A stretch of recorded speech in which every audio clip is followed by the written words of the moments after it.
2024 లేదా 25లో డిగ్రీ లేదా బీటెక్ చదివారా? సాఫ్ట్‌వేర్ జాబ్ కోసం ఎదురు చూస్తున్నారా? అయితే కోడ్ జ్ఞాన్ 100 డేస్ కోర్సులో చేరండి. జాబ్ సాధించండి. Hello sir. హలో అండి. చాలామంది సార్ అంటే టెక్నికల్ బ్యాక్గ్రౌండ్ అని కాకుండా నాన్ టెక్నికల్ బ్యాక్గ్రౌండ్ ఉండేటువంటి వాళ్ళు ఉంటారు. బేసిక్ డిగ్రీ ఇప్పుడు బీజెడ్సీ కానీ లేదంటే సిఈసి కానీ అవి చేసినటువంటి వాళ్ళు కూడా ఉంటారు.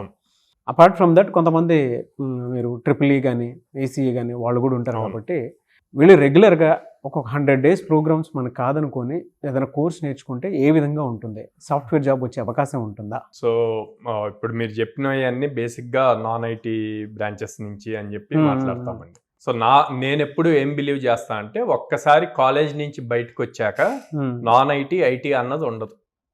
ఓకే, అందరూ ఎలిజిబుల్ ఫర్ సాఫ్ట్వేర్ జాబ్స్. కాకపోతే వాళ్ళు ప్రీవియస్గా వాళ్ళ డిగ్రీ ఆర్ ఇంజనీరింగ్లో ఏ అయితే బ్రాంచెస్ తీసుకున్నారో అవి కంపెనీస్ మళ్ళీ ఎలిజిబిలిటీ రావాలి.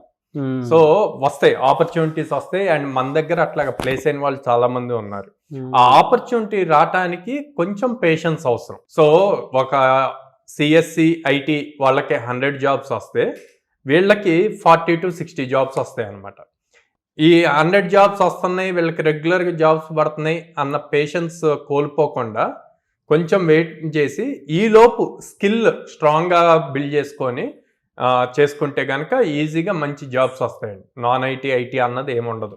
ఓకే, ఎందుకు చెప్తున్నాను అంటే చాలామంది స్టూడెంట్స్ పేషెన్స్ లేకుండా ఎప్పటికప్పుడు కంగారు పడుతూ అట్లా ఉన్న వాళ్ళు ఉన్నారు. మేము చెప్పినట్టు ఇని పేషెన్స్గా ఉండి ప్రాపర్ అప్ స్కిల్లింగ్ అయ్యి 9 LPA 10 LPA ప్యాకేజెస్ తీసుకున్న వాళ్ళు కూడా ఉన్నారు. Okay, non IT students.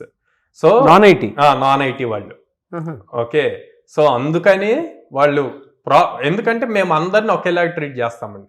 వీళ్ళు సిఎస్సి నుంచి వచ్చారా, వీళ్ళు ట్రిపుల్ ఈ నుంచి వచ్చారా అన్నది లేదు. ఒకసారి క్లాస్ రూమ్లోకి కోడ్ జ్ఞాన్ క్లాస్ రూమ్లోకి ఎంటర్ అయితే ఫ్రమ్ డే 1 కంప్లీట్ బేసిక్స్ నుంచి మనం చిన్నప్పుడు ఎట్లయితే ఏబిసిడీస్ నుంచి నేర్చుకుంటామో అట్లాగా వాళ్ళు నేర్చుకునే సబ్జెక్ట్కి ఏం కావాలో అది కంప్లీట్ బేసిక్ నుంచి సాఫ్ట్వేర్ ఇన్స్టలేషన్ దగ్గర నుంచి స్టార్ట్ అవుతుంది.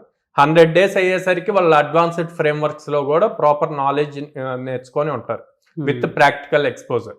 సో స్కిల్లింగ్ ఇంపార్టెంట్ ఇక్కడ. సో వీళ్ళకి నేను పైథాన్ ఫుల్ స్టాక్ సజెస్ట్ చేస్తాను, జావా ఫుల్ స్టాక్ సజెస్ట్ చేస్తాను. ఎందుకు python full stack java full స్టాకే సజెస్ట్ చేస్తా అంటే ఎవ్రీ ఫుల్ స్టాక్ ప్రోగ్రాంలో మనకి ఫ్రంట్ ఎండ్ ఉంటుంది. ఫ్రంట్ ఎండ్లో HTML CSS JavaScript cover అవుతాయి. బ్యాక్ ఎండ్లో పైథాన్ ఆర్ జావా ఉంటుంది. డేటాబేస్కి SQL కవర్ అవుతుంది. అండ్ ఇవన్నీ కంబైన్ చేసి ఒక ప్రాజెక్ట్ బిల్డ్ చేసి దాన్ని డిప్లాయ్ చేయడానికి క్లౌడ్ వాడతాము, డెవాప్స్ ఫీచర్స్ వాడతాము. సో ఇన్ని కవర్ అవుతాయి. నేను 5 డిఫరెంట్ థింగ్స్ మాట్లాడాను. ఈ 5 డిఫరెంట్ థింగ్స్ కి డిఫరెంట్ జాబ్ ఆప్షన్స్ ఉంటాయి. For suppose front end only HTML CSS Java script తీసుకుంటే ఫ్రంట్ ఎండ్ డెవలపర్ అని వస్తుంది, జావా స్క్రిప్ట్ డెవలపర్ అని ఉంటుంది, HTML CSS web technologies developer, software engineer అని వస్తుంది.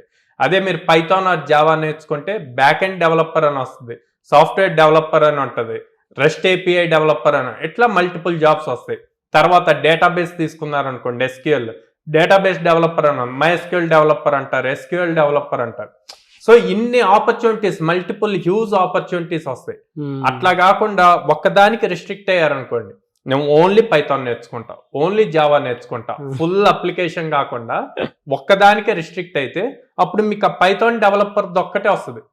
ఇంత హ్యూజ్ కాంపిటీషన్లో బయటకు వచ్చేసారు. Huge competition. ఎంత హ్యూజ్ కాంపిటీషన్?